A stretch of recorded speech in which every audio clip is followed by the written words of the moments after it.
Greetings and welcome to the United States Transhumanist Party Virtual Enlightenment Salon.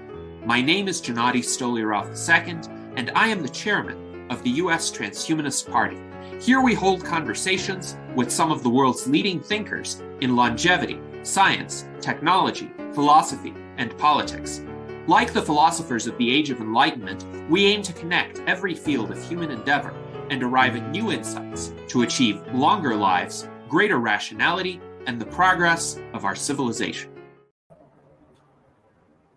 Greetings, ladies and gentlemen, and welcome to our U.S. Transhumanist Party Virtual Enlightenment Salon of Sunday, September 29th, 2024. Today we have a fascinating conversation in store for you about mathematics and cryptocurrencies, in particular the most famous and original cryptocurrency, which is Bitcoin. Today, we are joined by a panel of U.S. Transhumanist Party officers and members, including our Director of Visual Art, Art Ramon Garcia, our 2024 U.S. Vice Presidential Candidate and Director of Community and Citizen Science, Daniel Tweed, our member from Texas, Alan Crowley, a frequent Virtual Enlightenment Salon guest, and our special guest for today is Dr. Giovanni Santostasi. He is a man of many talents. He has a Ph.D. He is considered a modern Renaissance man, as he views his native Italy's Renaissance movement as a historical precedent of transhumanism, which it certainly is.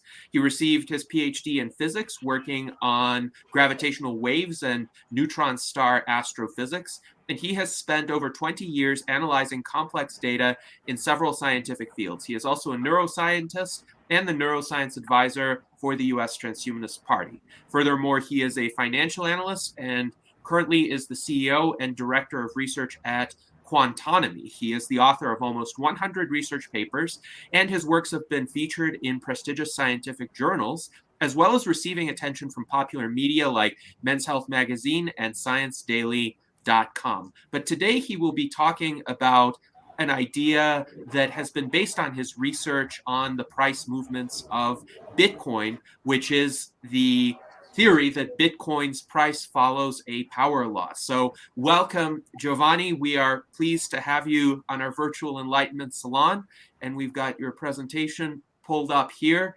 Please feel free to proceed. Thank you so much. It was a fantastic introduction. Thank you. Very well done and complete. I'm very happy to be here.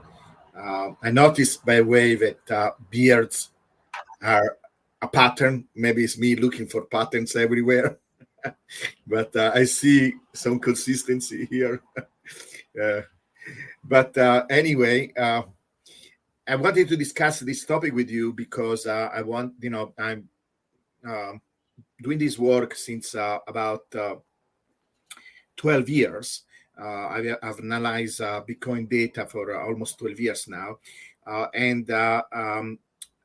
actually heard about Bitcoin. I think I heard about Bitcoin in 2010 for the first time. I downloaded the wallet, and then I didn't do very much with it because at that time the instructions were mostly for hackers and for people like Hal Finney. That, by the way, you probably recognize the name because actually he was one of us, right? Directly or indirectly, he was somebody very much interested in the things that we find interesting.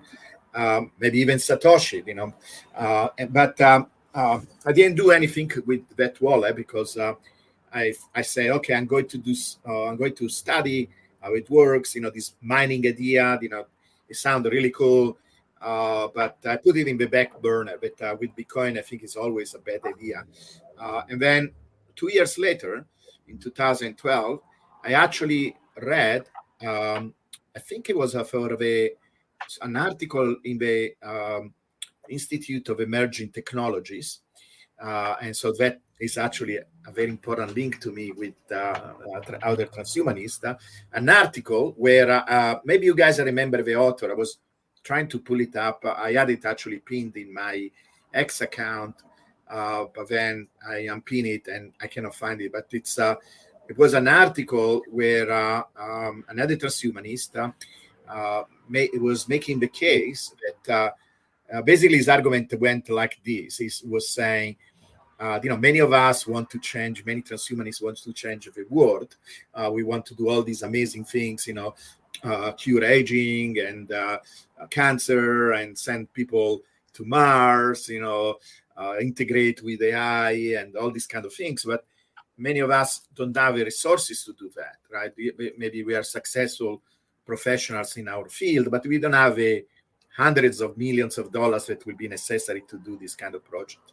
And then they introduce Bitcoin and say, but look, there is this thing that will allow us, if it goes where it's supposed to go, to actually do that, because it's early. At that time, Bitcoin was about $9.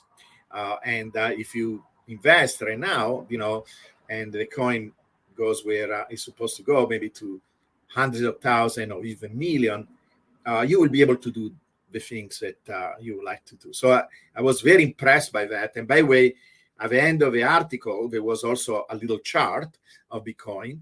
And we'll tell you a moment about the chart. But yeah, so that was amazing because, and also given this person, I don't remember his name, maybe I can find it later, Gennady, and I can give it to you and you can link it to the comments of this video. Was a very nice, well-written article and very visionary, right? Actually, it's a testament to our ability as a transhumanist to see future patterns, because many people thought that, this was nothing, was a toy, was a meme, was a joke, but this person took it really, really, really seriously. He was describing the technology, its main features, and he was able to see that eventually he will become very successful also financially, but he will be taken seriously by the rest of the world. And I think only transhumanists can do that. We are equipped with our visionary nature, with our ability to see the future in a very positive fashion. And you can see how being a transhumanist actually can help you with things like that, because if you invested in Bitcoin early because actually you read the transhumanist article, you will be okay today. And so I'm very, very grateful. And to me, the connection is very natural.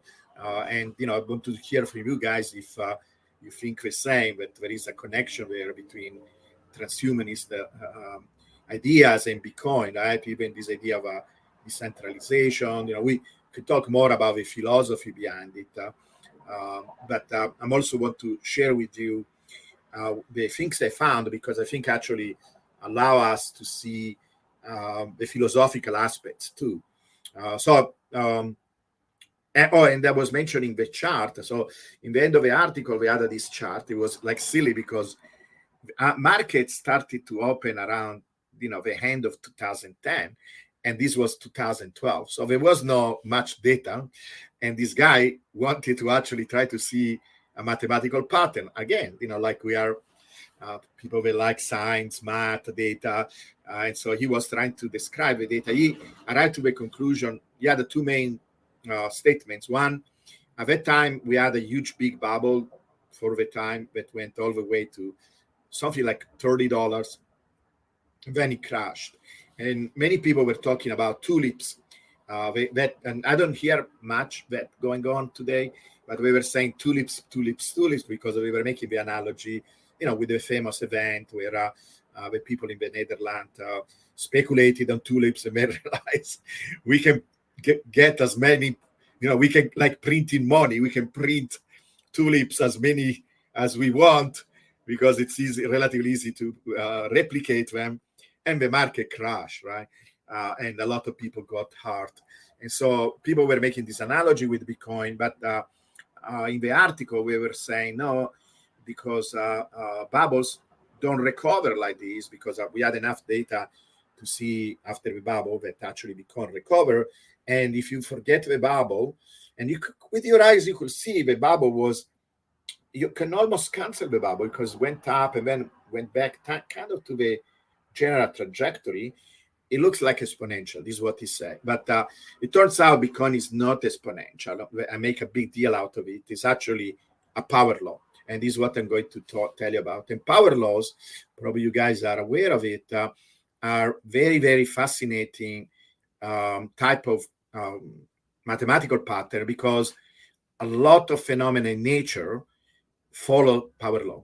In fact, they are almost like an internal joke one time. So I didn't make the shirt, but I saw a shirt online where somebody wrote, I went to a physics conference and all what they got was a lousy power law.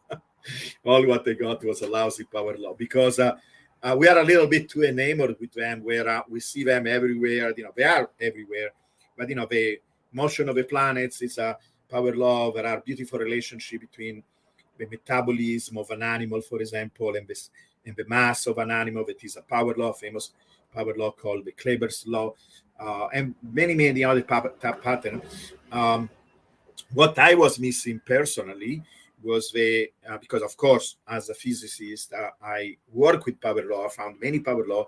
I had to study many power law in astrophysics. Galaxies have power laws.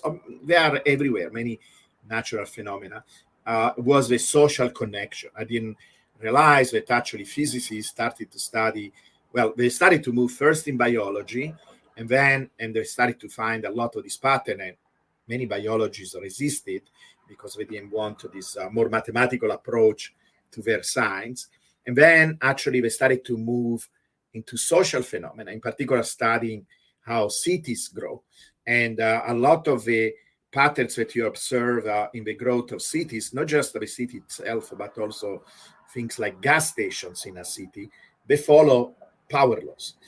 And so it's very interesting, because even from a transhumanist point of view, because, for example, this idea that we can understand human history or destiny through the development of technologies, for example, and the fact that technology follows very precise pattern, basically what Ray does, right? With Ray Kurzweil does. That was actually an inspiration for me. So when I combine, I was already, in fact, at that time was also my discovery of transhumanism around 2010, 2011, when I met first Ray and then Aubrey. It was like a renaissance for me. My world opened, and I couldn't come back anymore. And so when I put it together, I saw actually, I don't know if you guys are familiar with this scientist is called Jeffrey West. He wrote a book called Scale that I really recommend. Maybe we can put it in a reading list if you don't mind, Gennady. I really recommend this book. And the book is called Scale because the main property of these power laws is scale invariance, right? They behave at the same level, in the same way, at different scales. And so you wrote an entire book called Scale to describe how important it is, the idea of scaling, how it impacts everything around us, and that we can understand the world differently if we learn about this concept of scale. And Bitcoin, it's a scale invariant system, if my research is correct, and I want to share that with you.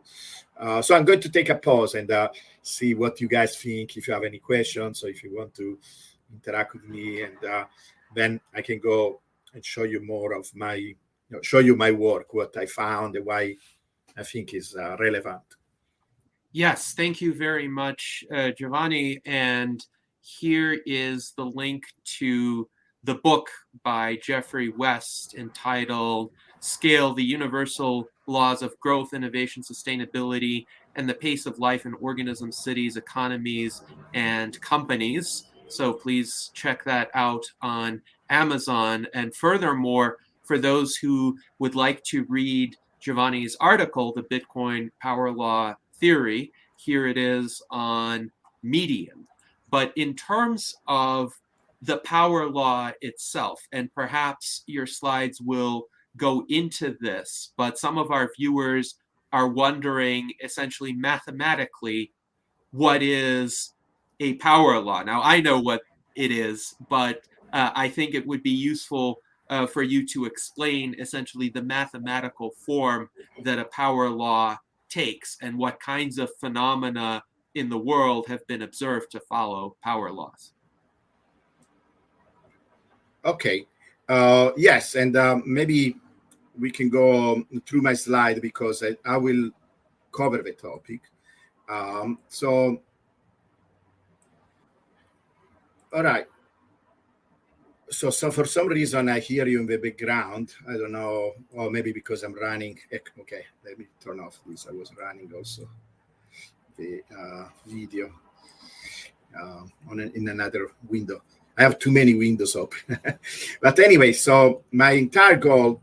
So maybe let me actually start from the previous slide because it's the title of the presentation, and there is a meaning in this. And this is why I also think it's relevant for transhumanism, because if this angle that the author of that article that I mentioned, that he was a transhumanist, the one that we use this term in this Bitcoin world, that we say orange peeling, when somebody convince another, through, it's not just one thing, but sometimes there is that little critical push that you need. And when we do that with other people, we call that process orange peeling, right? Like in the Matrix, where you have to choose the two peels. This one is a third alternative where you could take the orange peel and get out of the Matrix anyway. So that is how Bitcoiner think, meme related to. And so that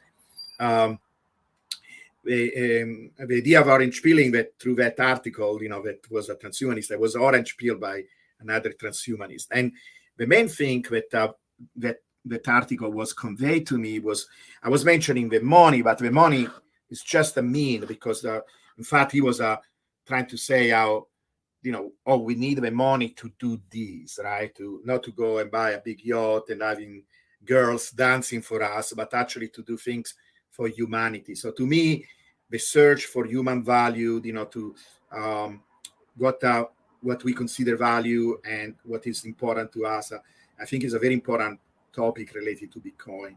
And I mentioned the other things because, as you will see in my presentation, all these important fundamental quantities like energy, time, they are all involved in this understanding of Bitcoin based on if it is a power law. It gives us a different side.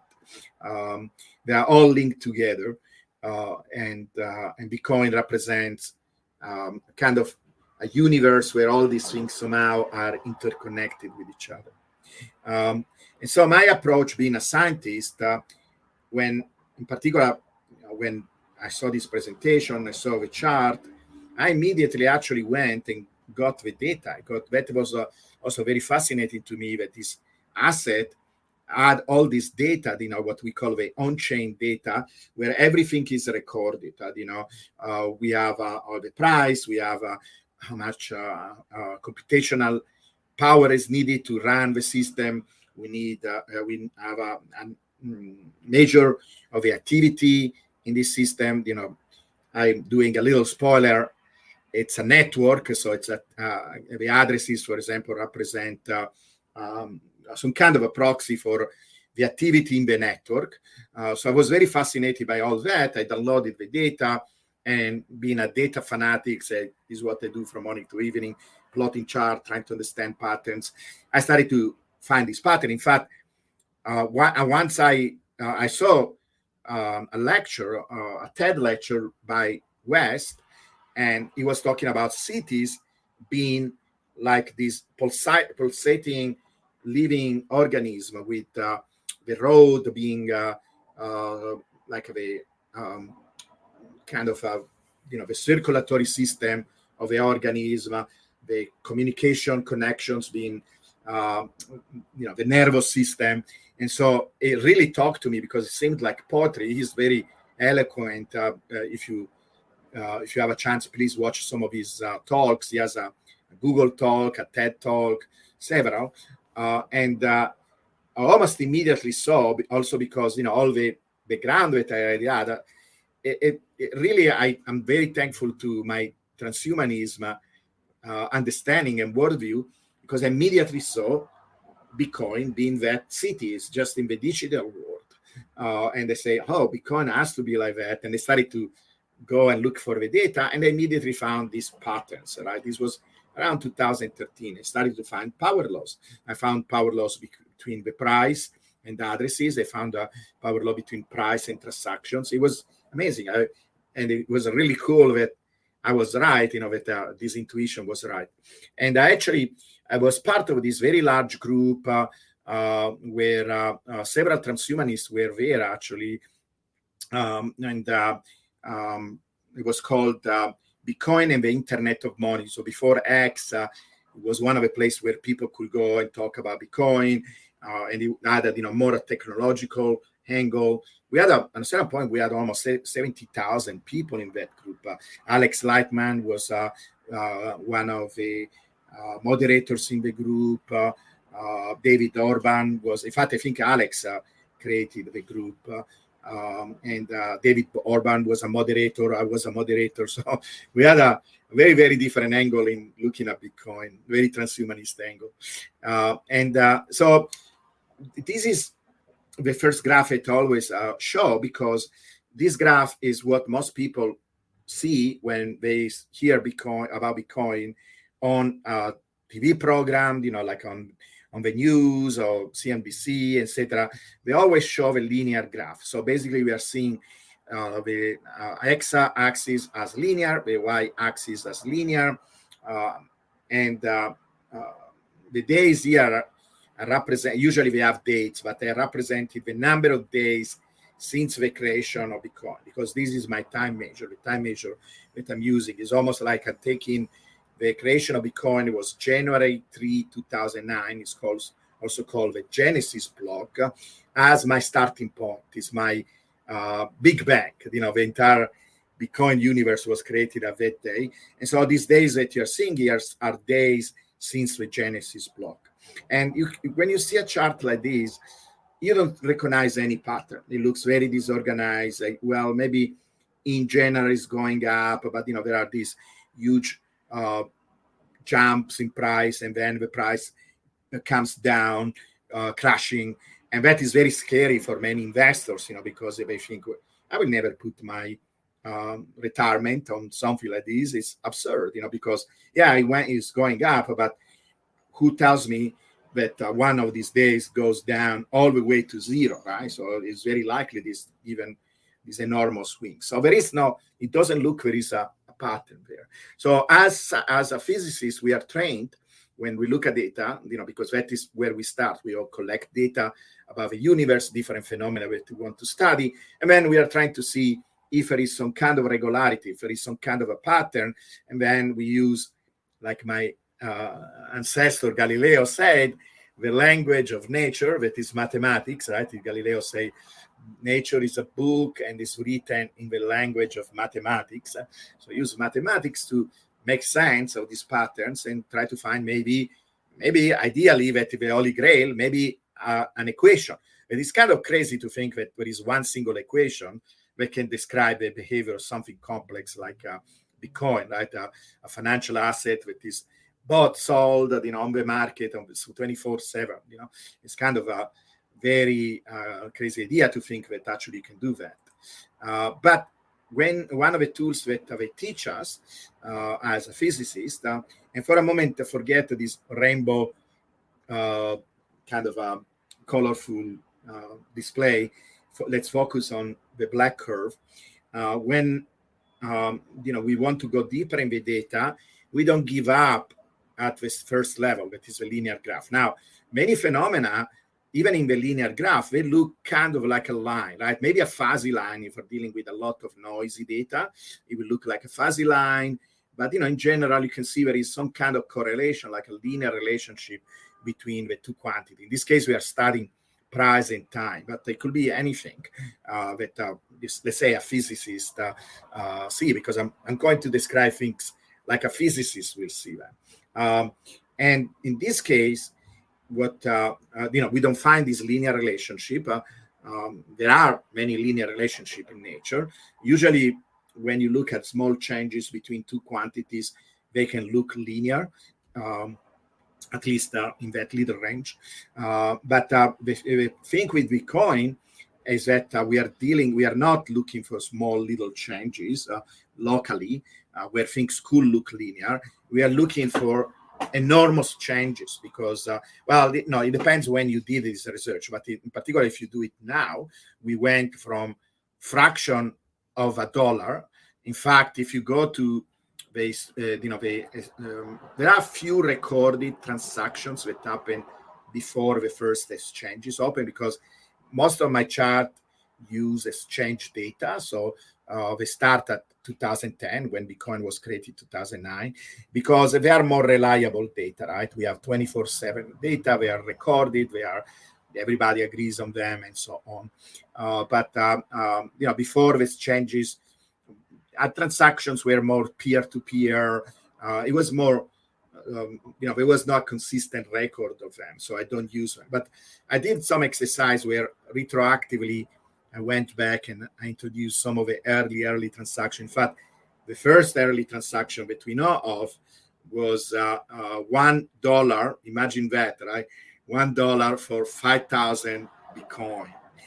In fact, I always joke and they say, if I really had to use my physics skill, forget about charting, invent a time machine so we can go back and buy a bunch of Bitcoin when it was so cheap, then we can fund any transhumanist project that we want. I don't know. I'm working on it. I will let you know, guys, when that happens. So I will give you a ride. But right now, this is all what we have to do, to use physics to try to see if we find patterns and predict the future. But in this chart, what I do, when you have a phenomena that spans many, many orders of magnitude, what you want to do is to take the log. So I'm taking the log of a y-axis, and the log allow us to focus, to change the focus. I say all the time, it's almost like we are taking a drone. We don't see the trees anymore. We don't want to focus on the tree of the forest. We want to focus on the forest, on the shape of the forest, how big the forest, because we want to see if there is a general pattern there that we maybe are missing by focusing on the tree. So the linear chart is more like you are focusing on the single event, this huge big jump, these bubbles that we observe seem to dominate the data. And when we take the drone, you see how the bubbles are much more controlled, right? They are much smaller, and they're also proportional, because in the linear graph, when we look at the linear graph, the early data is so small in comparison, because we are talking about fractions of dollars, $10, in comparison with things like $60,000. So it looks flat, and the bubbles don't seem proportional, right? When you take the log, they do. And also, you start to see there is a much more organized pattern. A trained eye will almost think that through that data, there is actually maybe a precise mathematical pattern, but it needs to be verified. The problem with verifying it is that our eyes are much better in looking for straight lines than something that is curved. Now, there are sophisticated tools that we can use to find if there is a curve there that is not a straight line, but it's much more difficult, even from an intuitive point of view, to recognize a pattern if it's not a straight line. Straight line, everybody likes straight line. We recognize straight line. And by the way, so two things. First of all, I know that most of our audience is technical, so probably everybody knows what a log is, but let me, if you don't mind, Janet, I will give a little explanation of what the log, or at least a reminder of what the log does. The log, so in science, we like to represent, in particular when discuss things that change a lot, right? They change what we call orders of magnitude. So orders of magnitude are things like 10, 100, 1,000, 10,000, right? And for example, in my field, my old field of astrophysics, that is very common because we talk about, huge, big objects, we go from planets to galaxies, etc. So these orders of magnitude are very common when we discuss things. These order of magnitudes are also called scale. This is why that book is called Scale. So you are focusing on the scale. You want to see if now I'm describing things in terms of scale, things look better. Now I can find a pattern in terms of the scale. And the log is perfect for that, because when we look at scale, often we use this, what is called a scientific notation, where we write a number as 10, 10 to the 2, 10 to the 3, 10 to the 4. So basically the number of zeros in the number. And that little exponent, it's also the scale of a number. And if you take the log basically is the operation. Almost think about like a little box where you put in something and it spits out something else. You put in the number and it spits out the exponent.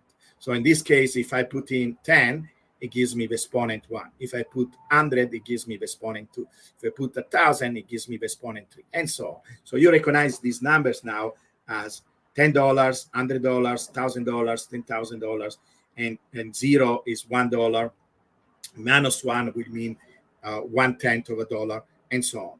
But you see now, by focusing on the scale, we see this very nice organized pattern. It's not enough because we don't see a straight line. This graphing we do always as a first step in analyzing data. It's basically like a sequence. You start with a linear, then if you don't see a straight line, they teach us, like in our lab classes, try to take an exponential, try to take the log of a y-axis and see.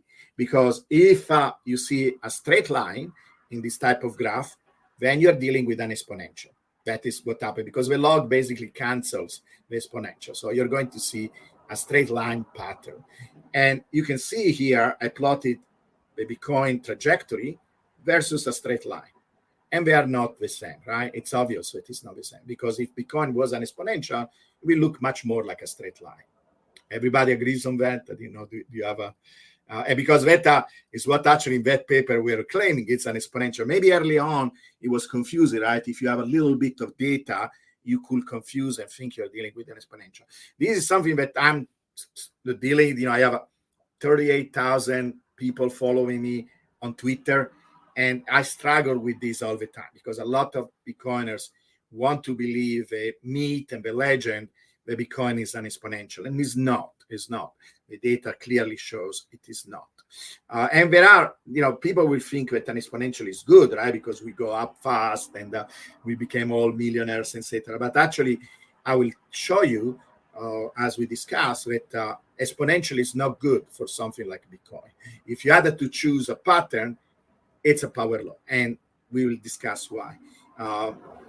And the next trick that we can call it trick, but it's more like an analogy will be as almost like a mathematical telescope or microscope, right? It allows you to see things that you will not be able to see if you use other tools. You're not manipulating the data. You're not changing it. You're not doing anything. You're just displaying it in a certain way.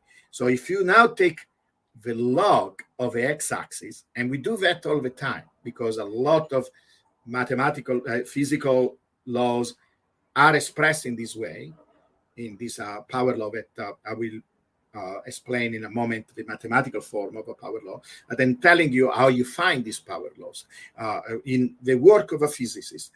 The third step, and I don't know why it took me all this time, because I discovered this in 2018. So while my first power laws in Bitcoin go all the way to 2013, when I found the power law between price and addresses, price and transaction, I always did a second step that was, okay, if there is a relationship between price and addresses, then how addresses and addresses represent some kind of adoption, because they are representing the activity in the network, the nodes in the network, how this adoption grows. And being a technologist, being somebody that was familiar with Kurzweil work, I thought, well, it will go up like an S-curve, right? Because that is the famous S-curve of adoption.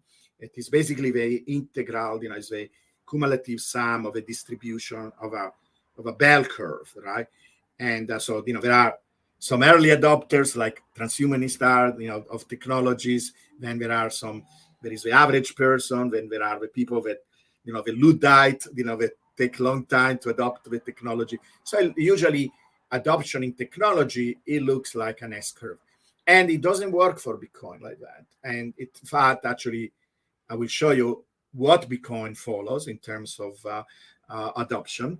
But when I was trying to apply that kind of model, I will always get some weird results. So finally, out of, I don't know, desperation or curiosity, whatever, I decided to say, why don't I do a log plot of price versus time directly?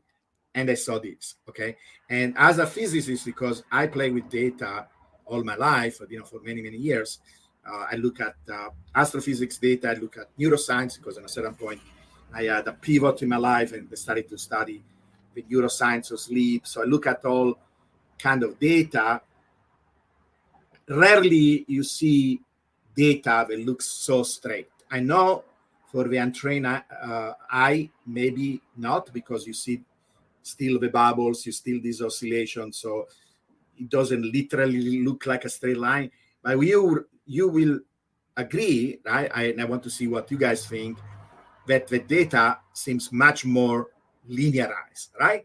It looks like now, yes, there is a pattern. There is a very clear pattern, right? What you guys think about this transformation? I was shocked when I saw it for the first time. Does it look like something weird is happening here, right, with the data? It looks like it oscillates periodically around the diagonal line, though it does seem like the oscillations are becoming more frequent over time. Actually, that is an artifact of a chart because we are taking the log of time. So they actually periodic.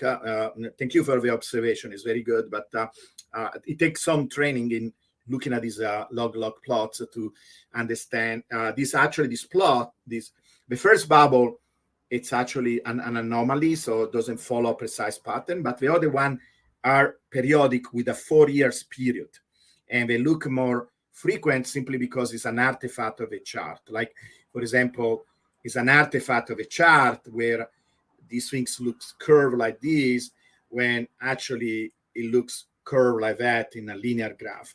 So you have to be a little bit, trained or be familiar with these kind of transformations to understand all the details. But that is what it seems. But actually, it's because of the time that we are taking being log times.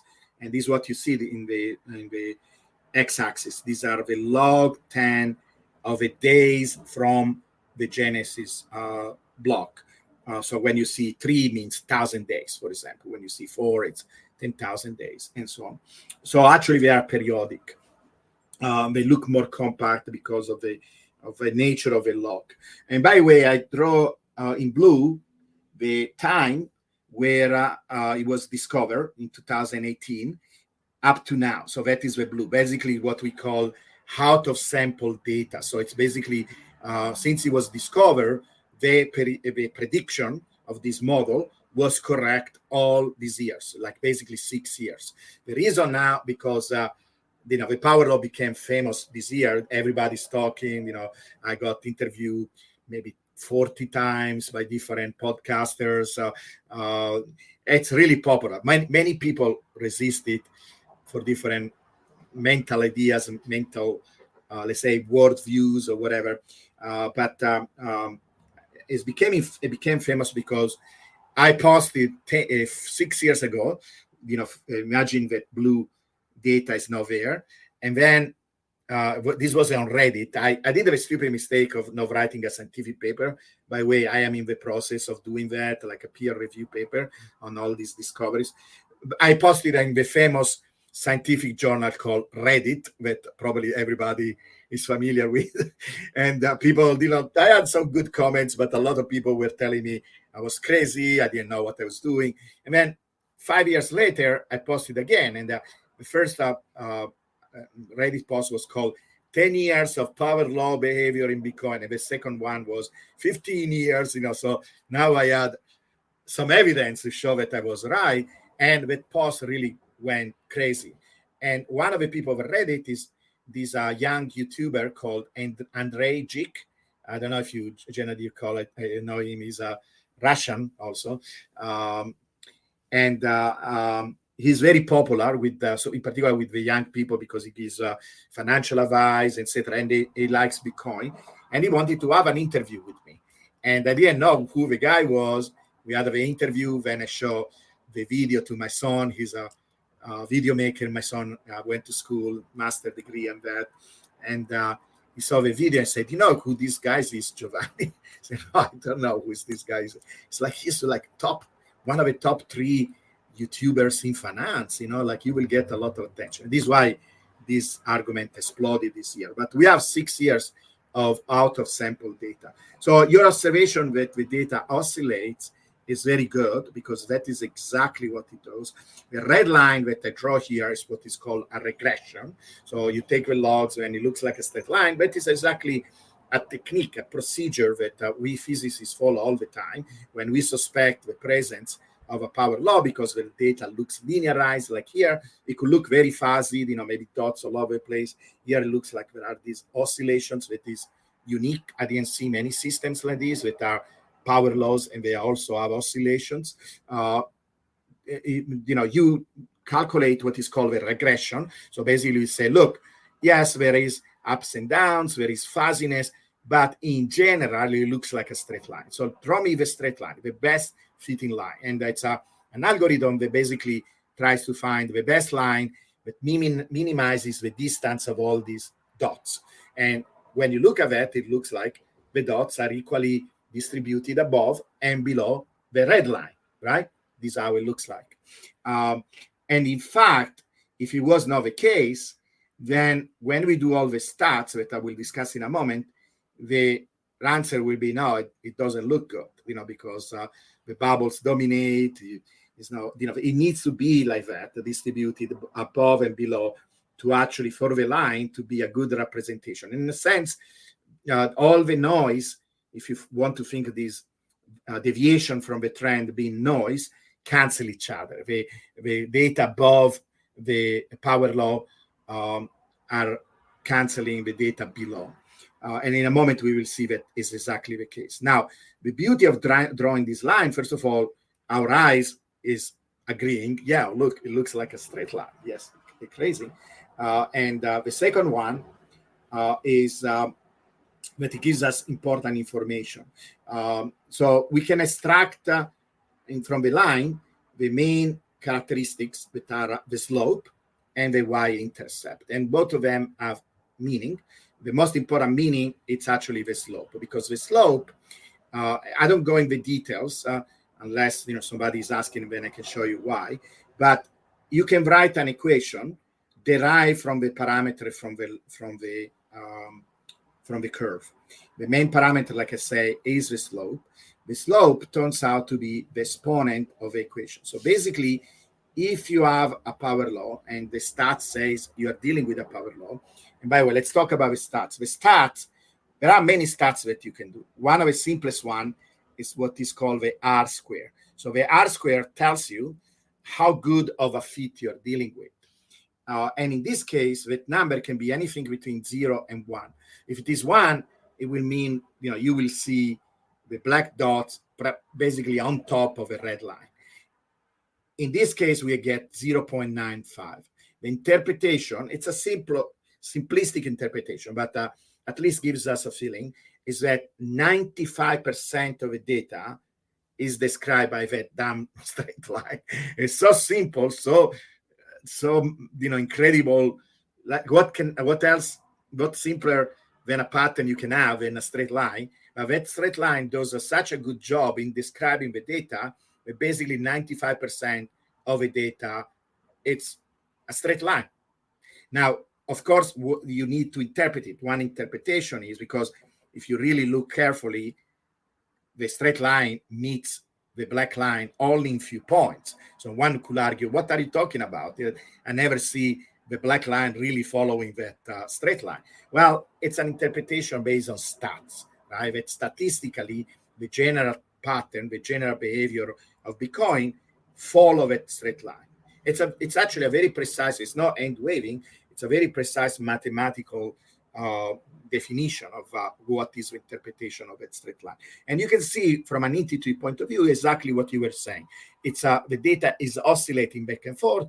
So in a sense, it cancels. It's almost like this bubble didn't exist. Only the general pattern exists.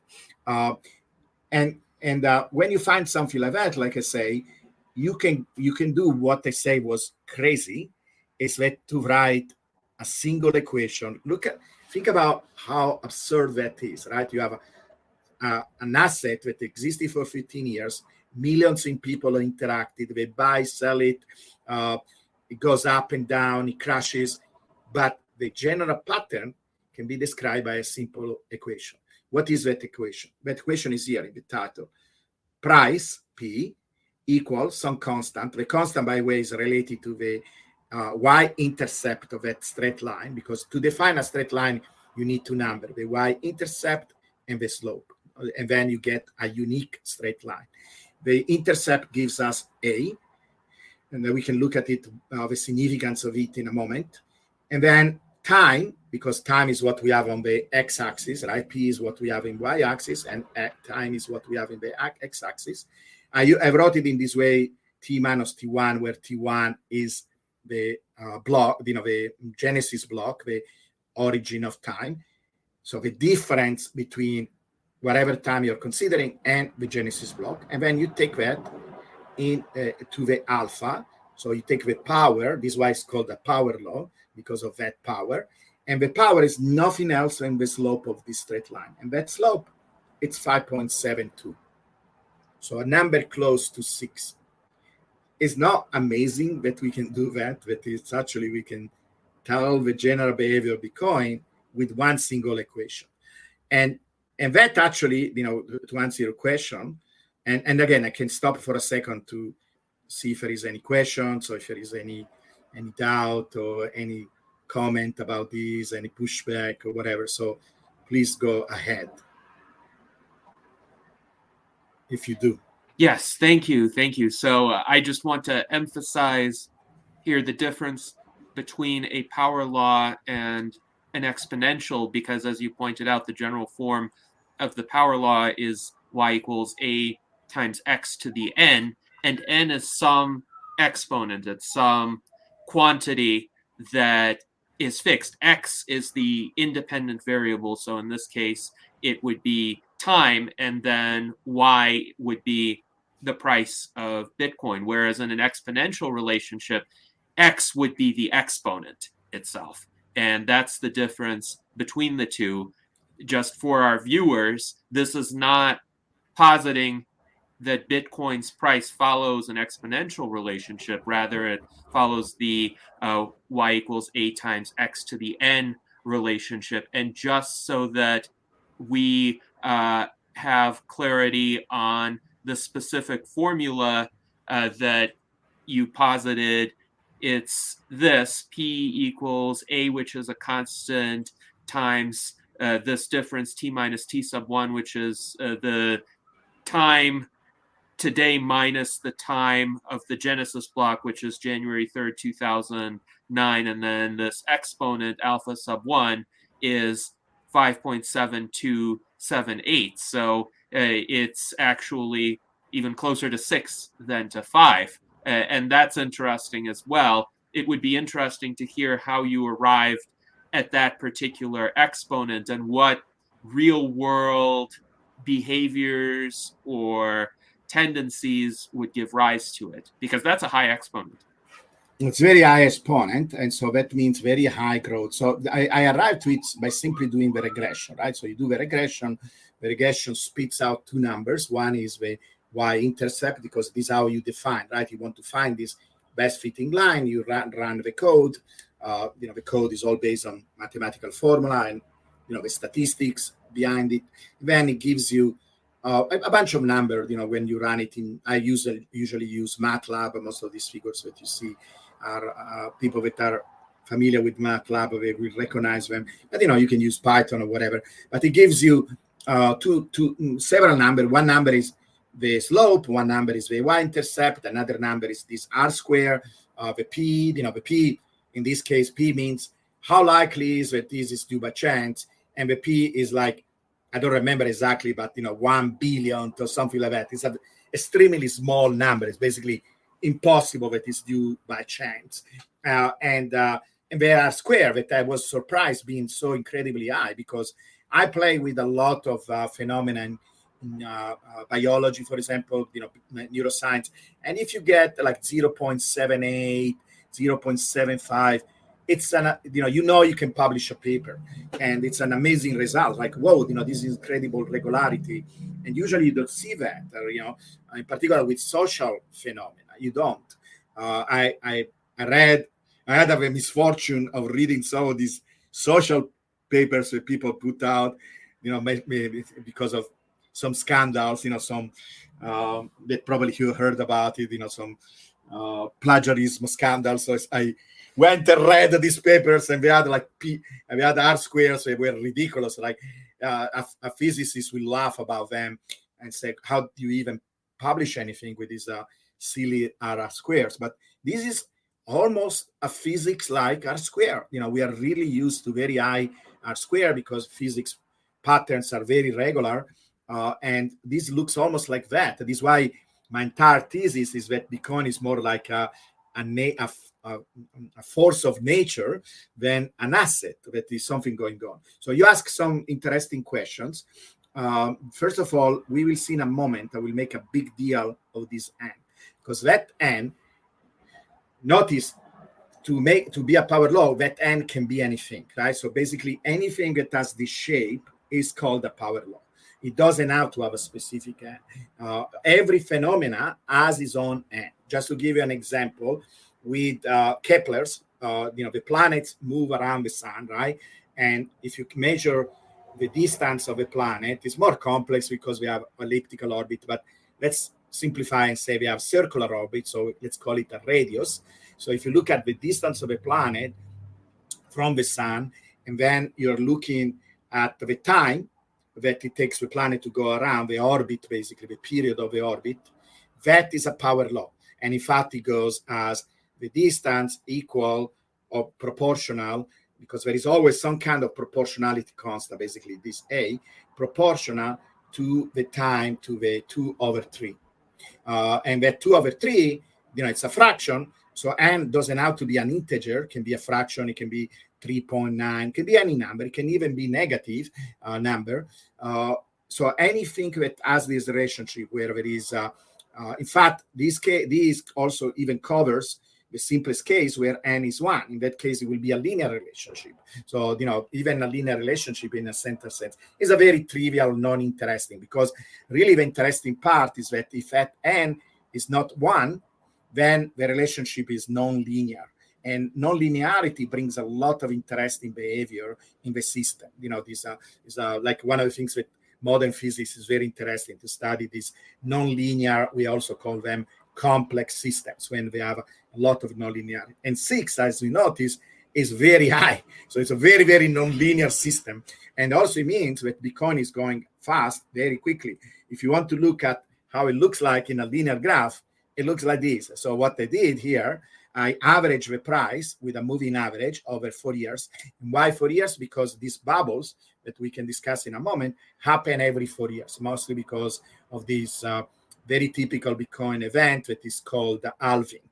And so these bubbles, these big peaks that you see in the price, they seem to happen every 4 years. If you average over 4 years, then they kind of get smoothed out. And you can see that is the black line. That looks much more regular now, and the red curve is the power law, because basically it's like, if you think about it, it's a kind of like a parabola, but a very fast moving parabola, right? Parabola is another power law, because in that case we have square, and this power law, it's 6, so it's much, much faster. So when people say, Bitcoin goes up and down, what are you talking about? Bitcoin goes up and up and up. That is the real general behavior of Bitcoin, is moving up like that, like almost like a hockey stick.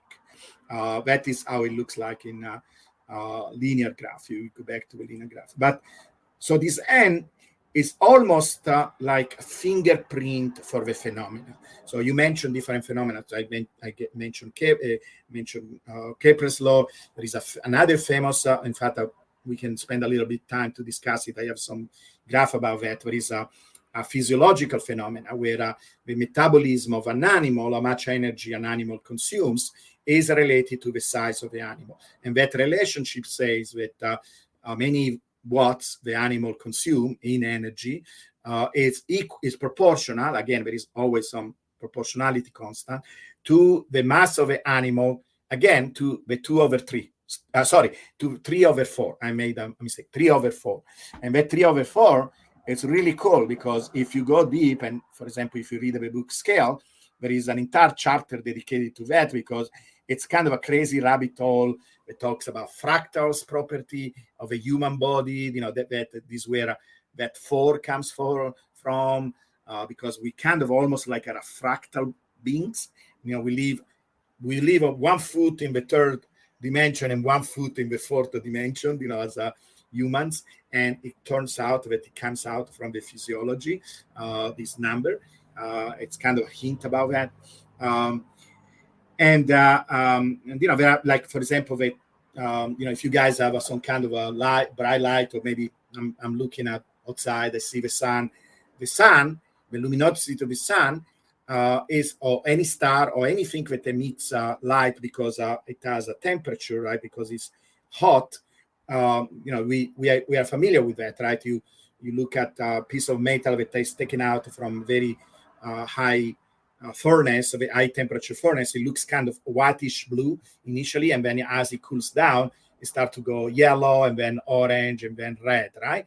And then no light at all. It still emits light, but it's infrared light. So the temperature, the luminosity of the object goes with the temperature to the 4th. And again, it's a power law. There are power laws everywhere, almost all around us. I don't say everything is a power law, but a lot of things are. And so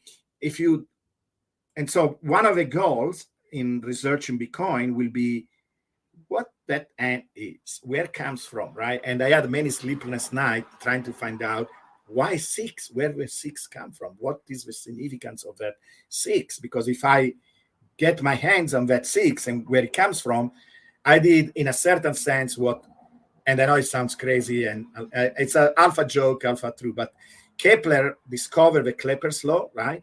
And he showed it in that way. And it took almost 100 years for Newton to come by and say, oh, I know where that 2/3 comes from. It comes from this law of gravity. By the way, gravity is also a power law because basically it's 1/r squared. So you can write it as r to the -2. So it's also power law. And there is this other power law that is more fundamental. So in a sense, he was able to explain a higher level power law with a more fundamental power law. It is a lot of what we do in physics, by the way. But there is this fundamental law called the law of gravity.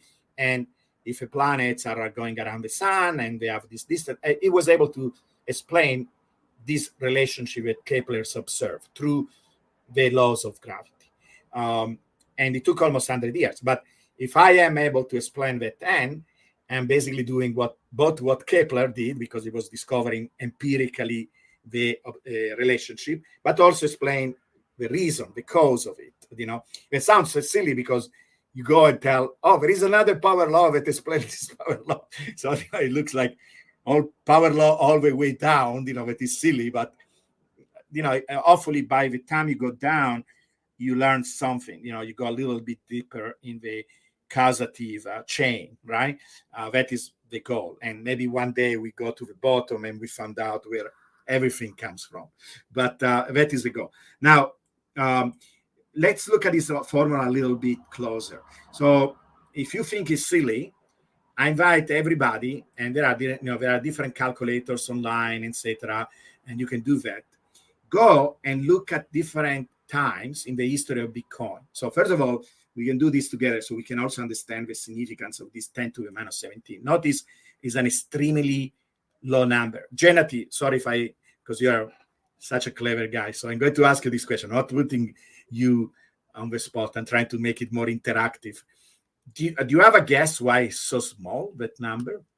Or anybody else? I know Genadi in person, so this is why I'm involved. I'm trying to be like the professor, and I'm asking Genadi. Yes. 10 to the -17 days. Yeah, that's an interesting selection of units. I'm thinking it may be because Well, started. Let me interrupt you in a moment. The unit, I not putting there the unit because you're right. That quantity needs to have a right unit, right? Because, and that is one of the things that sometimes I hear people pushing back, but it's mostly a misunderstanding. I'm not putting them here not to make people more confused than usually are. And so what really this quantity has as units is, if I write it down here, dollars over days. Oh, I can rewrite it. Days to the 5.7 to whatever it was, the number. Let's okay. What was that the number? I don't remember. It's a number close to that, right? Days. Okay, 5.83. I say 5.83. Let me rewrite it. Maybe I change the font. Okay, so here, same. So basically, what happens with the unit that this quantity 10 to the minus 17 has are such where the units here, because this will be days, right? So also these days are number of days times days, right? So number of days times days, right? This is why you see why I don't write all these, because otherwise we look like messy. And so I try to simplify. But basically, I'm trying to tell you that the units will cancel out, where you're left with dollars, because it should be a price. So whatever number you get, you should get the dollars. So I'm going to erase again all these because otherwise it looks messy. But forget about the units for now. Just asking in general why that number is so small. What could be the reason? In fact, one way, go ahead.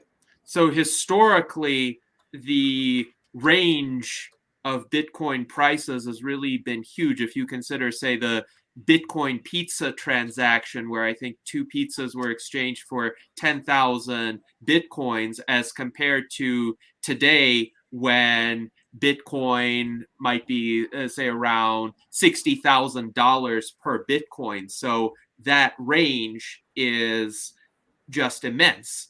And also, if you take a number of days to the power of 5.83, when the days start getting into the thousands, and you take a number in the thousands to the 5.83 power, that's going to be huge as well. So I just took 3,000 to the 5.83 power, and I'm getting a number 2.43 times 10 to the 17th. So that's the scale that we're dealing with already in terms of the Bitcoin prices. Could I hazard a guess here? Does this have to do with, could this be related to the CPU cycle time to complete a block hash to mint a Bitcoin? It's something that I need to think about, but it's actually, the answer is so much simpler. Let's look at, to give us an intuition, let's look at, in fact, Gennady, you're on the exact right track. And in fact, you almost hit it on the nail, but let's make it even more simple. Let's substitute days. Remember, this is for days here. I mean the number of days from the Genesis block, right? So let's look at what happened at day 0, for example. This is how you will do, if you want to have some intuition. Say, let's substitute. What do we get as the price of Bitcoin at day 0? Well, 0 to anything is 0. You multiply by a very small number, you get 0. So the price of Bitcoin, according to this model, at day 0, when Satoshi invented Bitcoin, was literally 0. So all these people who were saying Bitcoin will go to 0, they were right. It was already at 0 at day 0. It was nothing. Now let's go to day 1, right? Day 1 to anything. If you take a exponent, basically, because it's like saying And let's round it up to 6 because it will be easier to understand, right? 1 times 1 times 1, 6 times. I multiply 1 because that is what it means to take an exponent of something. I multiply 1 by 6 times by itself, I get 1. 1 times 10 to the minus 17 is 10 to the minus 17. So 0 with, so basically that is 10 millionth of a billion, something like that. It's a really small number. So Bitcoin at day 1 was not 0, was very small number, almost 0, right? 0.00001 dollars. This is what it means. Now, it seems silly until you say basically kind of what you did and say what that number of days need to be before actually get some numbers that I can recognize. Like, for example, $1. How long did it take for that equation? How many days I need to actually get something on the order, like you say, if I take a number and then I take 5.83 and I get something close, and you got 3,000, right? That's the number that you use. What did you use? I just took 3,000 to the 5th power to get a number that was on the same scale, like 2.43 times 10 to the 17th power. But yes, it would be in the thousands of days. In the thousand of days. In fact, I can do it myself, and we can find out. And I invite everybody with a calculator to try that. So let's try 1,000 days, right? If I take 1,000 days and I take 5.83, the power of 5.3, and everybody with a calculator can actually follow me along, I will get something like 3 times 10 to the 17, right? So this in this case is positive, right? This is what I get. And I can write it in the slide. So I can write it in the slide what I get. So if I do, if I take the power of days, in this case I choose 1,000 days, and I take days to the 5 point, and everybody can verify if this, because in Bitcoin we say do not trust, verify, and in science is exactly the same thing, right? And transhumanism is the same. We verify everything we say. We are dreamers, but we are planted in reality because reality is what counts. So if I take this, so if this is 1,000, and then I take the power of 5.83 of this number, I get 3 times 10 to the 17. So you can see what happens. The 10 to the 17 cancel the 10 to the minus 17, because the 10 to the minus 17 means 1 over 10 to the minus 7. So 1 over 10 to the 17 multiplied 10 to the 17, they cancel each other, and I'm left. So So if I do this with the price will be, right, because I will have 10 to the minus 17 multiplied by 3 times 10 to the 17 equal 3. So after 1,000 days, the price was $3. And you guys can go and check in a chart what the price was. $1,000 days is about 3 years, right? Because you can take 1,000 and divide by 365, you get 2.7 years. So it took about 2.7 years for Bitcoin to reach parity with the dollar. And if you look at, I think, if my memory is correct, it took about 950 days to reach parity for the, correct me, but around that number, very close to that number, for the historical Bitcoin to actually reach that parity. So that silly formula that you can laugh about, it does exactly that. When you try to play with it and try $10, try 100. Now, there will be times when the number is quite off because you see these crazy bubbles, right? You see this bubble that, by the way, I also try to model in my model, because I can modify my model where I include the bubbles too. Like you do it in physics. You start with a general pattern and then you add modules. You say, okay, let me add I'm describing the fall of an object. First, I don't consider air drag, then I add air drag, I add wind, I add all the different components to make it more and more realistic. So I can add the bubbles because they are very periodic. It turns out they follow a very precise pattern. Also the bubbles, the size of the bubble decay in time, even that is regular. Almost everything in Bitcoin is like a clock. It's really weird system. Even just if you are not interested in investing in Bitcoin as a scientific system that represents human activity, it's really strange because not many other social systems behave in this way.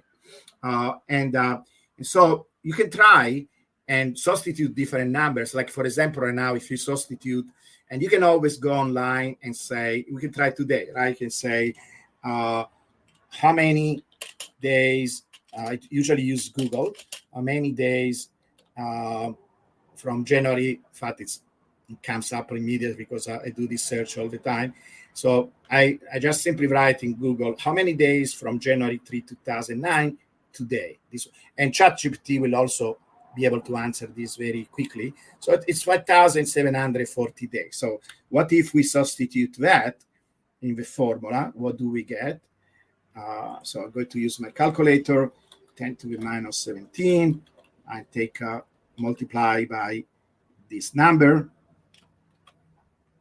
and I take the power of 5.83. What do I get? And again, everybody, Jenna D, you seem to follow along. What do you get? Yes, just a moment. I'm trying to validate the number of days between January 3rd, 2009 and today. So I found a website that does the number of days calculation, and that is... I love that, by the way, Jenna, that you're trying to validate. I love it. Thank you. So let's see. It's 5,748 days. So correct. Yes. And then we will take the base. So 5,748 days to the 5.83 power. And that we can multiply by 10 to the negative 17 power. Yes.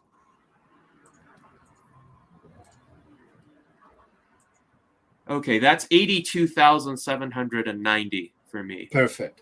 Right. That is a little bit higher relatively to where Bitcoin is right now. But, remember the interpretation is we are kind of calculating the fair value of Bitcoin, right? And that fair value can be higher or lower. Many times it's very close to the real number. And right now, for example, we are undervalued because the theory, we can go a little bit deeper, but the theory says, basically, if you look at this pattern here, right, it looks like if you study the behavior, it looks like it's very regular. We spend about 2 years along this lower level, and I can show you actually some relevant graph about that. So it looks like when you start to go deeper, because the beautiful thing of this approach is that once you start to find this mathematical pattern, now you can go deeper and trying to see if many things. Like, for example, we found this very interesting line. So this line is about 60% relatively to the trend in the middle.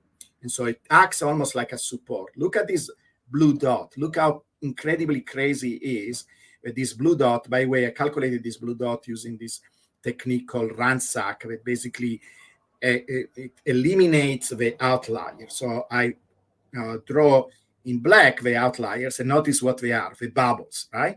And then there are these dots where basically Bitcoin in between the bubbles tend to happen after the halving, follow almost to a dot that power law. And notice what happened when we leave the power law.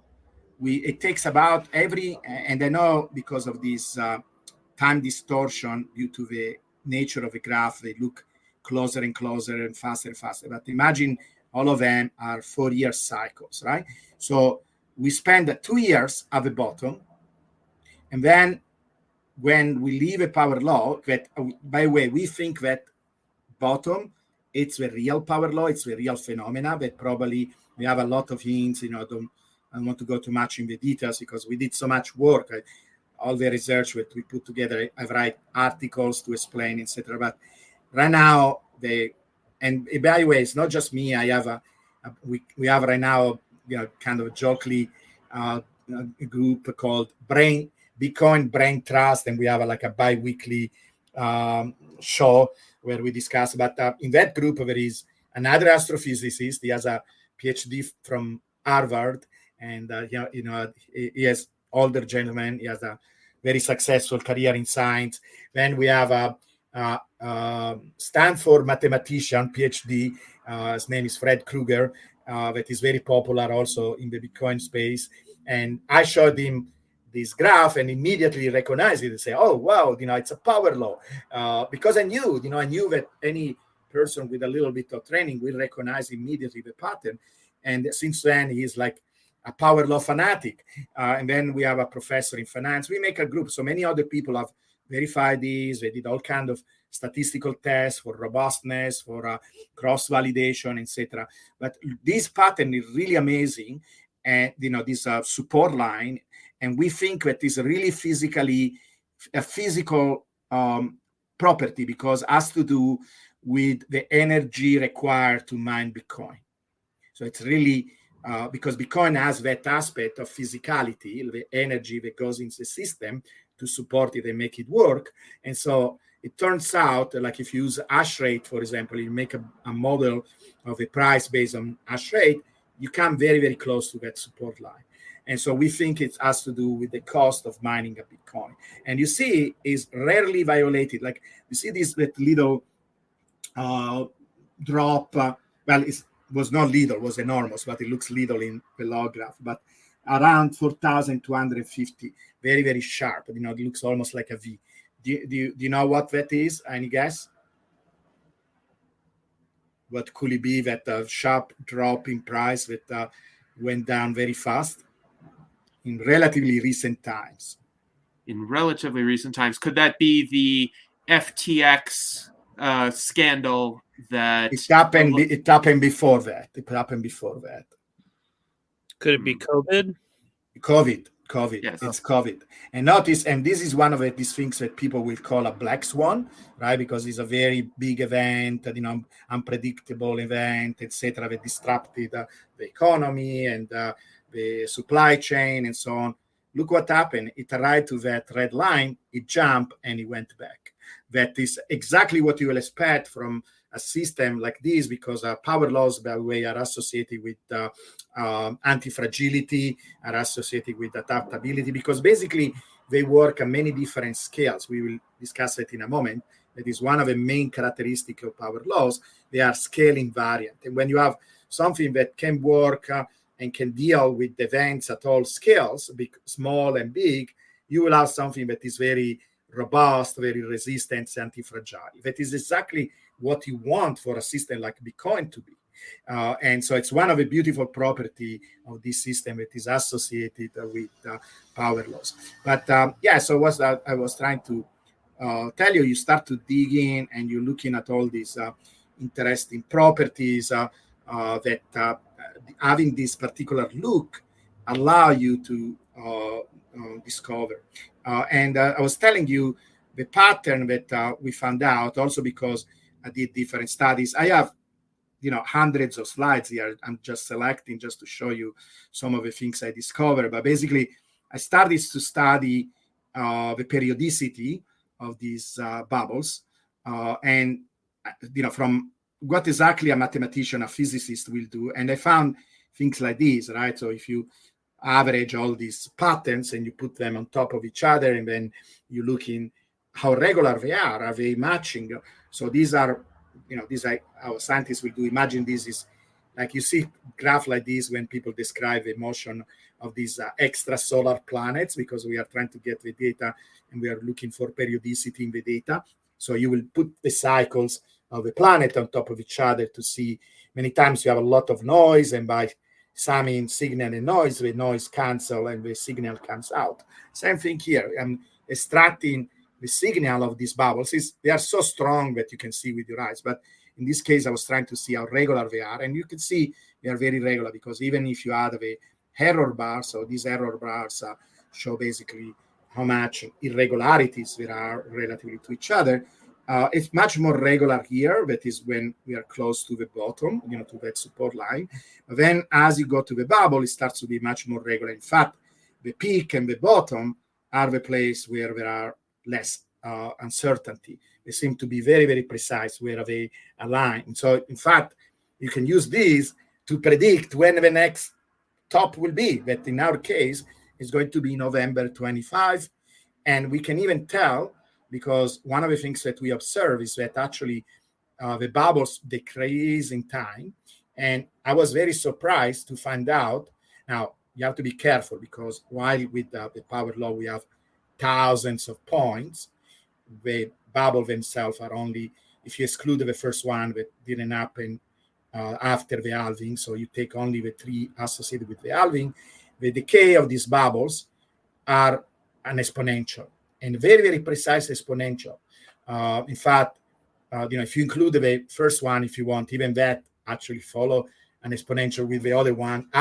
It's so weird. I don't know, because you will think that these bubbles are due to FOMO or whatever, and they are not. Maybe they decrease over time because the system is bigger and bigger, so it's more difficult to move billions or trillions of dollars and a few $100,000 or millions of dollars. But why they follow a very precise pattern where you could have used the first 3 bubbles to actually predict the last bubble in the last cycle within a few $1,000s. It's crazy. So this is what also we do. We use that with a grain of salt, because that is the weakest part of this speculation, of this analysis that we are doing. We can kind of estimate the size of the next bubble. We think is going to go all the way to 200,000, and then it's going to crash all the way to 75,000. And basically, if you want to describe a dynamic of a cycle, it takes 1 year to climb. And it's interesting because I also show that actually it's an exponential. So the only time when Bitcoin is an exponential is during the bubble. We go up exponentially, we reach a peak, and we go down exponentially for another year. It's like clockwork. I don't know if you guys are interested in Bitcoin in general and you ever realize this. Is exactly like that. It's very, very regular. 1 year up, 1 year down. It takes 2 years to stay in the bottom, and then the cycle repeats. And so far, we have done these 3 times, and we are seeing if it's going to happen a 4th time in this, because the cycle, right now, we are coming close to November, and November should be here, where the new cycle, the new bubble starts. And so in November, the new bubble should start. We should go up, reach 200,000, go down to 75. This is the next cycle. And, I studied this mathematically, what is the likelihood, and, I try to do everything in a very scientific fashion, because differently from other assets, Bitcoin works like that. And so do you have any questions about these things that I just introduced? Yes, I actually have a variety of questions that I think it would be good to explore. First, Daniel has a question, so I will let him precede me, but then I will ask my questions as well. Yeah, I'm sorry for the people that don't have the visual benefit, because this is a great series of charts. But early on, you had a chart that had a blue line that said this blue line represents the collected data we have. I'm wondering why that blue line of this one. No, it was earlier. I think it was like maybe 7 or 6 on your PowerPoint deck. I think that's no, back a little. Oh yeah, that's the one. Number 9, I think, or number 6. Number 6. Yeah. Okay. See the blue line up in the upper right hand corner. You said this represents our data set, right? So why doesn't the data set go all the way back to the Genesis? No. So we, okay, two separate questions. So why doesn't go all the way to the Genesis block here? In fact, it starts at about 2010, right? If you go and substitute, because we have graphs with dates, I think this one. So you see it goes all the way to August 2010, right? Why don't we have a first year of data? Mostly because this is when the first exchanges opened. So this is when Mt. Gox opened, which was the first historical exchange. And then, we usually take all the other exchange, we average them, but at that time you had only one exchange. And this is when it started. So when the exchange started to open, we had minute data, second data. We had a very, very regular data that are stored somewhere. You can access them, you can study. Before this, there were USD and other currency exchanges. The first one, I think it happened sometime in middle 2009. I don't remember, but it was one historical transaction. Mostly people will go online. There were chat groups, where people will say, "Hey guys, I want to sell some of my Bitcoin," because you could mine Bitcoin using your laptop. At that time you didn't need all these specialized machines that people use right now. And some people were selling them. Probably you heard about the pizza event where two people, this was the real first shopping with Bitcoin. Somebody bought something physical with Bitcoin. And I think it went like this, where somebody in England was talking with this guy in Jacksonville, Florida. And this guy in Jacksonville, Florida wanted pizza. He had two pizzas. And the other guy used his card, called the pizza place, bought pizza, and then sent, the guy in Florida sent 10,000 Bitcoins or something like that. That pizza is the most expensive. You could have bought, a chain of pizza places in that case. We have the money right now, right? So this is how many people did it. And, some of them are recorded, we know the date and so on, but most of them were just between peers, so we don't have a track of that. I did add, I don't know if I have it in these slides, but I did add like little stars backwards. And actually the power law goes through them. For example, the first historical transaction where $1 was 5,000 Bitcoin. Can you imagine? That was in 2009. And that one sits on the power law. If you go, I didn't include it in my model because I started to include I use the Genesis block as my origin, but I didn't include that data in my data set. But if I go backwards, almost like you do, kind of forward testing, but in the past, it goes through that. It doesn't go through the pizza. So the pizza is actually much lower. It was a bad deal, even with the value of Bitcoin at that time, according to the power law. The guy didn't get a good deal at all. He could have bought many more pizzas if he tried to sell it at a fair value of Bitcoin. But I would just point out that day is still celebrated every May 22nd. Yeah. People have parties, they give away free pizzas. It's like a worldwide free pizza. Exactly. Because, even if it is crazy that somebody traded Bitcoin for such a low amount of dollars, we celebrate because it was like a demonstration that actually you could use Bitcoin as a mean of exchange, right? And many people didn't know that or didn't. So it was a demonstration of that, a use case where people demonstrated that actually could be done. There were Lindell dollars, people were exchanging for Bitcoin for Lindell dollars, because many Bitcoiners, like many transhumanists, are libertarians, right? So we were trying to get out of the system, out of the printing of the dollars and inflations and all kinds of things like that, right? We want something, a money that is not controlled by government, that is not controlled by state entities and stuff like that. Now, that explains why we don't have data before 2009. Does it make sense?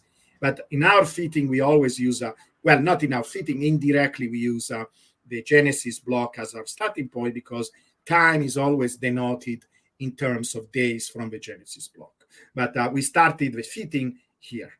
Now, that blue line that you were asking about is what I was showing basically. So of course, I include all the data, but I was trying to say, if you think that, we need to wait future data to show if a power law is right, you are incorrect, because I have discovered this power law in time. I discovered the other one in 2013, but this particular one between price and time, I discovered it in 2018. So I was just marking where the 2018 event was. That is basically when I discovered the power law up to now. So basically all these, it's already success by the power law. We already predicted all this time, this event. Because again, you say, well, which kind of prediction is that? Well, as a general trend, and you will agree, I was right? I have been right for 6 years in telling you in which direction, because it's important, right? If we went exponential, we will go very far away from that straight line. If we collapse, we will go very far away. So the general trend, this is what the power law is trying to do. It did a very good job in predicting that, right? You will agree. So that what that blue line tries to tell. Does this answer your question? Yeah, I misunderstood. I didn't realize that start of the blue line is when you started to fit the data to the power law, and you validated that it fits. But yeah, you have correct. It does a good job in predicting the past, but it did also a good job in predicting the future, because basically I started to predict the future from the beginning of that blue line. Yeah. So you say, yeah. There's a old rule about currency that it has to be stable and fungible and non-volatile. And if it wouldn't seem volatile, people looked at it with the right scaling factor, right? Exactly. If that is the key, right? Using the right scale. And then when you look at it in that way, from a scale point of view, then it looks regular. And by the way, given that you mentioned scale, so two things, because I know that we're running out of time. I want to mention two fundamental things, and then we can maybe discuss, or maybe three. Allow me to mention three fundamental things, and I will do it very quickly, and then maybe we can discuss. Do we have a hard time, Gennady, or we can go a little bit longer, or what? So the hard time will be about 22 minutes from now. Okay. So the first one, I wanted to put Bitcoin in the context I already mentioned. There are all these beautiful power laws everywhere around us, right? So, for example, the planets, look at these. Beautiful, and these I would recognize them. You look up, you do log plot, log of a y-axis, log of the x-axis.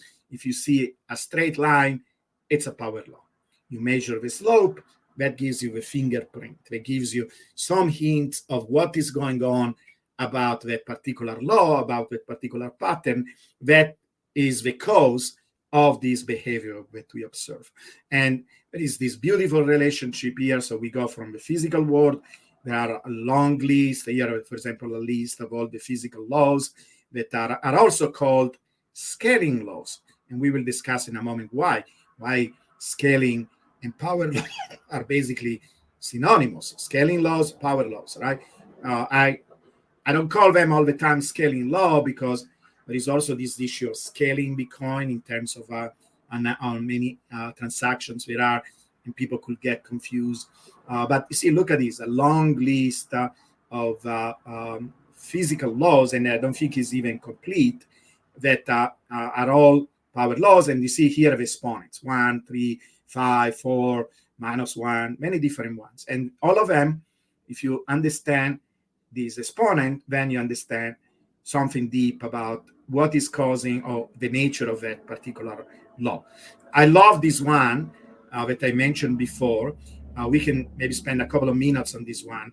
Basically, is a relationship where it tells us that there is this so this is one of the things that as physicists drives us nuts, because in a good sense, because we love it, when we see universality, when we see that there is very regular behavior among many, many different things, because you will think these animals don't have much with each other, right? There are birds, like here we have small birds, there is the mouse, wild birds, goose. These are flying. These are, some of them are, predators. Some of them are herbivores. You will think we have very, very different lifestyles and different size. And you will imagine, maybe there is a rough proportionality between how much energy they need and how big they are, but not something crazily regular like this. What the heck is going on there?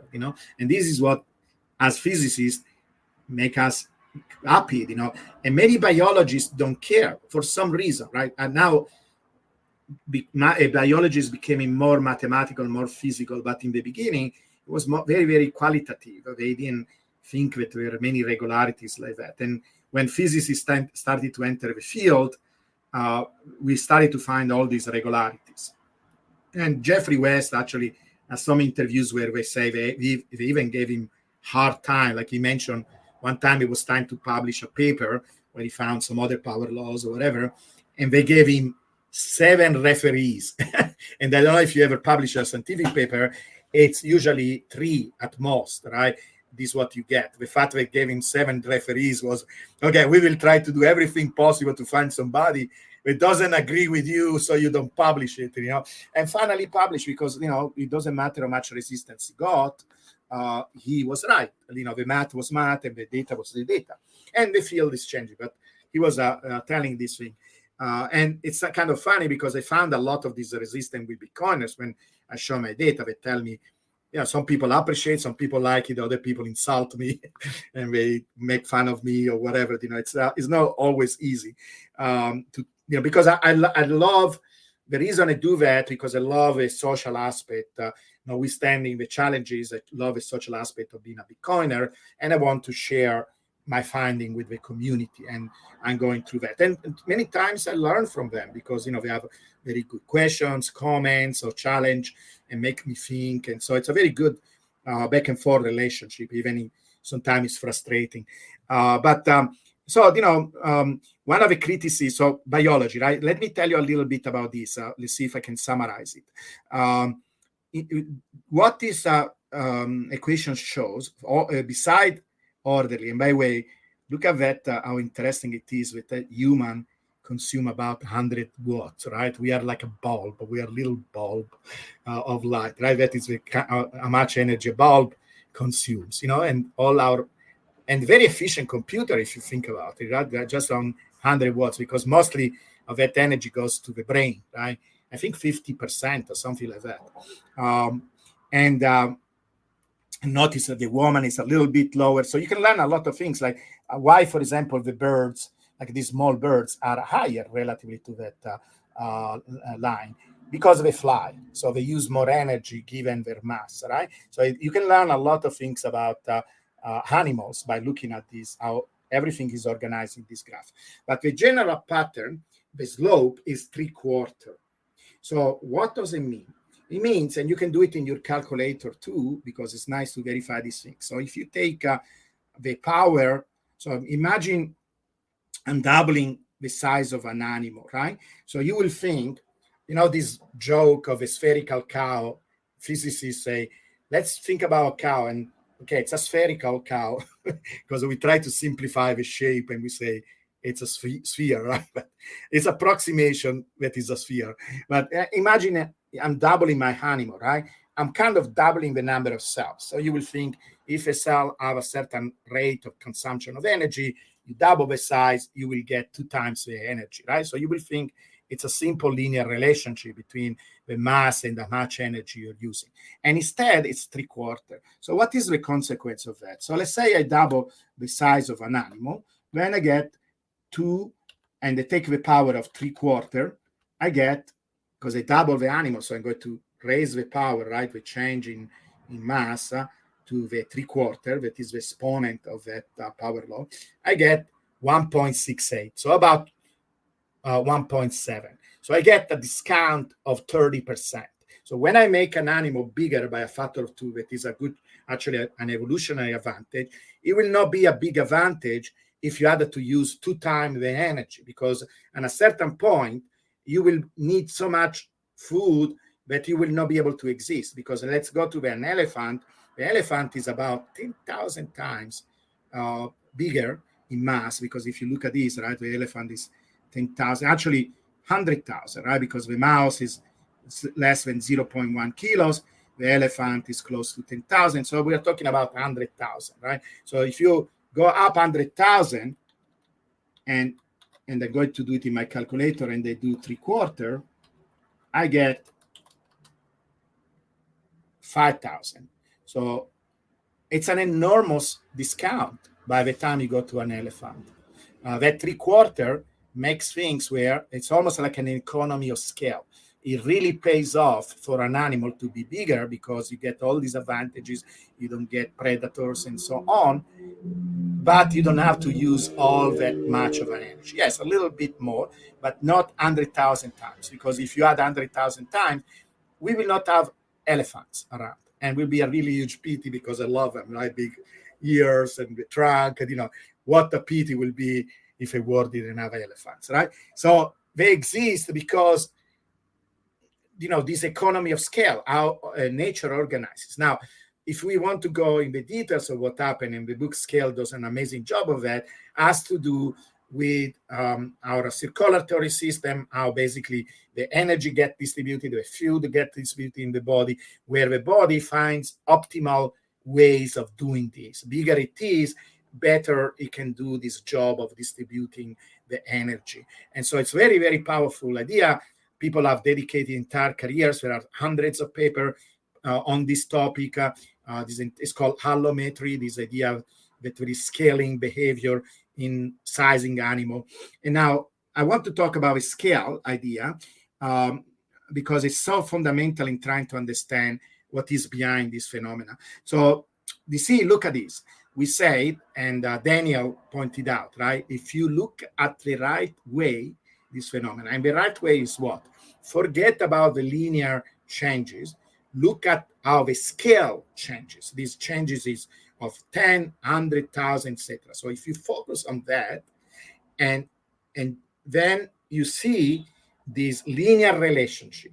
And linear relationship means something that is consistent. It's one of the most consistent change that you can imagine, right? You change one quantity, the other change proportionally. But here, what changes proportionally? The scale. And this behavior, where the change in scale is consistent, when the scale is small, when the scale is medium, you can even imagine in your head animals. We made, by the way, I have a YouTube channel where we make these high production videos, and we made with my son this video where we make an analogy with the Bitcoin and different size animals, because it's actually a good picture, it's a good analogy. And so you think, you go from a mouse, we go to a cat, and then a lion and an elephant, and you're increasing the size. We are talking about many order of magnitude. Right now, we go from 0.1, even smaller. In fact, actually, you know what? You can extend these, people have done it, to even unicellular organisms. They also follow this proportionality pattern, very similar, same kind of slope, all the way to cells. It's crazy. And so we are talking many order of magnitude, and it behaves in a regular fashion. So we call this behavior scale invariant, because something is not changing, but is how the system changes in terms of scale. It's consistent, it's gradual, it's a straight line. So this is a very powerful thing, because in terms of Bitcoin, for example, it means that there are all kinds of things happening in Bitcoin, right? There are individuals buying Bitcoin, there are institutions buying, small banks that are buying Bitcoin or trading Bitcoin or adopting Bitcoin. There are huge, big institutions, all acting in this system, almost like an ecosystem. Everybody's contributing in different way, and the behavior is consistent at all the scales. And this is the secret. This is what makes it basically a philosophy, because now you can start to say why this happened, why this system that is supposed to be the monetary system of the world that follows this very interesting pattern, that is kind of an optimization pattern, a least resistant pattern, that, this thing that is supposed to represent human value, because, people join the network because they want to escape the matrix, they have all these, there is something behind Bitcoin that is not just speculation and wanting to make a bunch of money. That is part of it. There is much more, because talk with Bitcoiners, in a sense, is almost like a religion, or maybe a movement, like, transhumanism, right? We are here now because, we are really excited about this idea. We want to change the world. It's more like a social movement. And so, you can actually see, because that is the other resistance that I get from people is, well, okay, it works with planets, it works with animals, but it doesn't work with people, because people, free will, we can do whatever we want. Well, for sure, people cannot be described in math. But it's not correct, because this entire book here, actually, this is what Jeffrey West did as a career. He started to go from physical system. He was actually a particle physicist. He started to study biology, and then finally moved to social system. There are actually branch of physics called sociophysics and econophysics, where we actually started to study human systems, because, we are also part of reality. We are also physical system. Societies actually, they behave almost like particles, the people interacting. You can describe it in that way. And you see, this book talks about the growth of cities, economies, and many of these things do behave like power law. Like, for example, city, you see in this case is basically, you are familiar with what is called the Zipf's law. Basically, it also applies to languages. Like, if you look at the frequency of a word in a language, or many times a word is repeated in a language, and then you sort them in terms of how many times this word is repeated, it forms a very regular pattern that is called the Zipf's law. That is a power law, because it has that relationship, right? The frequency of a word relatively to the rank, in this case, the ranking of a word in terms of first, second, and third, so on. And notice this, how universal these things is. Even ancient languages, like dead language, like Latin or ancient Greek or Esperanto, all of them follow similar power laws. That is amazing, right? Because you will think something like human language doesn't have a pattern, etc. Instead, it does.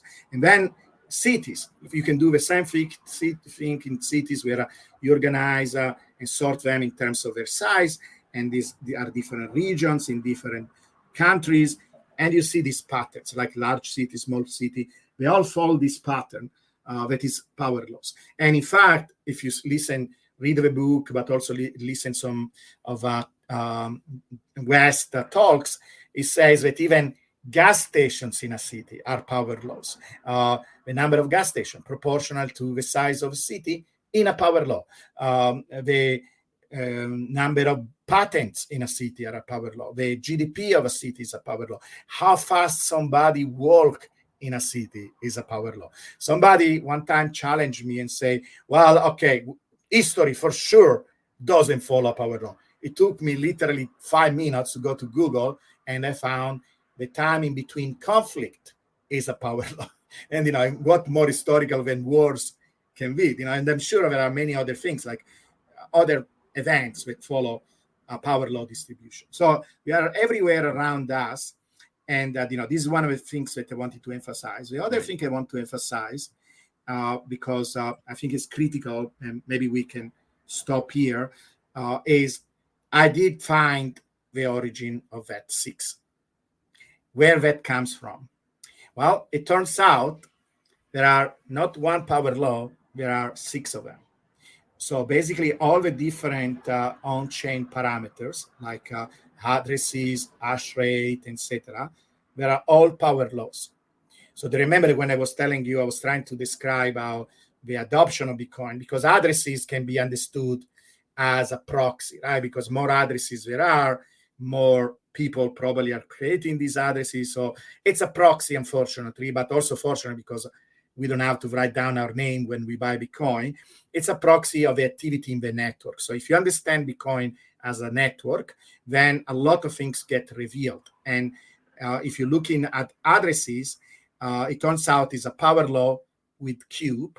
And by the way, it turns out that in certain condition, viruses spread like power law. And in fact, there are many historical cases like AIDS, for example, that I know it's not a good analogy, but think about a virus of the mind. AIDS spread with the cube of time. It is really interesting. And so addresses, it's a power law. It turns out this was one of the first power law I discovered, the relationship between price and addresses, that follows what is called the Metcalfe law. The Metcalfe law says, and here I have a diagram, that if you have a network, the value of a network, the utility of a network, is not in the nodes itself, right? But is basically what you can do with the network. What you can do, you can connect all the nodes and do all kinds of things. You can transfer information. People can connect to a printer. All the usefulness of a network like the internet is not in how many people are in the network, but how many connections you can have between them.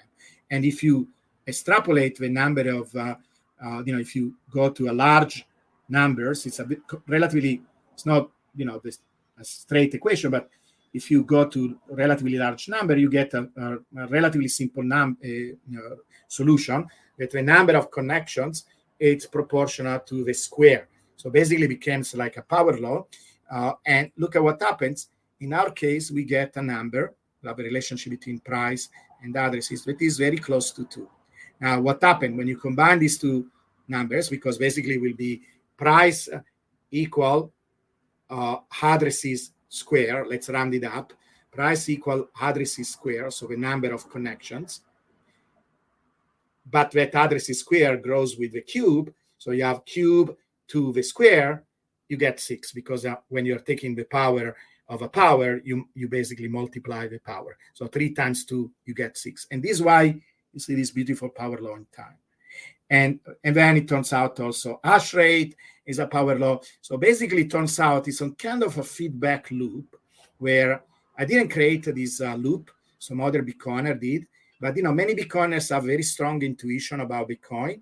And then it turns out that basically my discovery shows that there is some math and some data to support that intuition. In this case, basically this cycle that goes through, Bitcoin creates a demand of a store of value that is increasing in time. And that is the emphasis. And by the way, guys, you got me in trouble because given my transhumanist vision, I want to emphasize abundance. I want to emphasize positive things about the future. Many Bitcoiners are doomer. Unfortunately, there is a section of doomers. And I'm fighting with these doomers all the time because they believe that the value of Bitcoin, it's in the scarcity. And I'm trying to tell them as a transhumanist, no, it's in value. The value is increasing. People want to join the network, and that is what drives the price. And people attack me because they are attached to this idea of scarcity. It's a different thing with the fixed cap. The fixed cap is good because it avoids dilution of the asset, but it's different from scarcity. And it's a very philosophical, deep issue. Maybe another day we can discuss it. We can discuss more of the philosophy.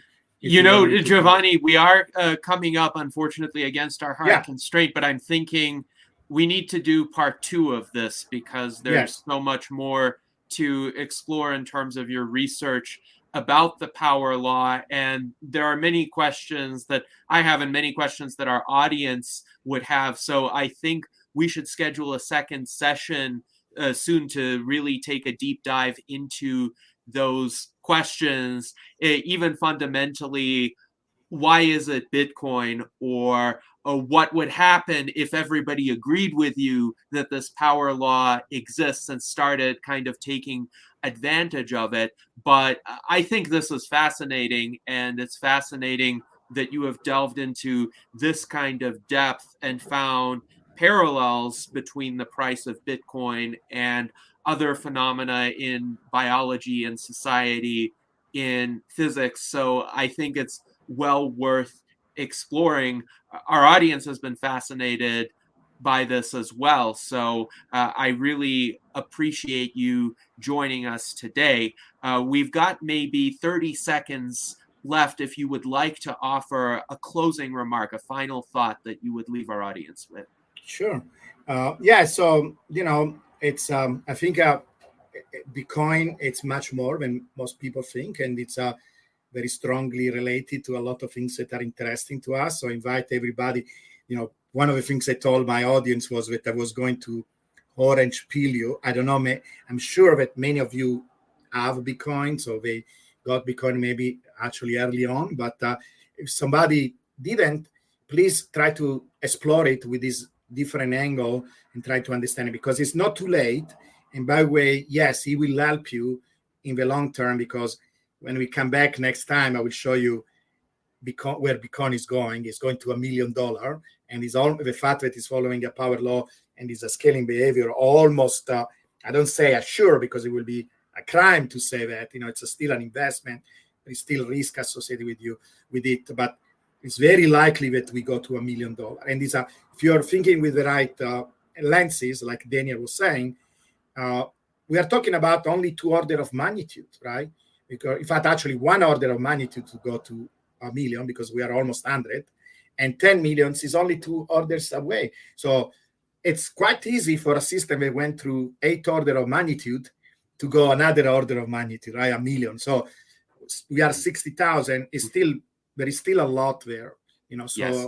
And that is what we will explore next. But in the meantime, thank you so much, Giovanni, for joining us. My pleasure. And I hope that we can all live long and prosper.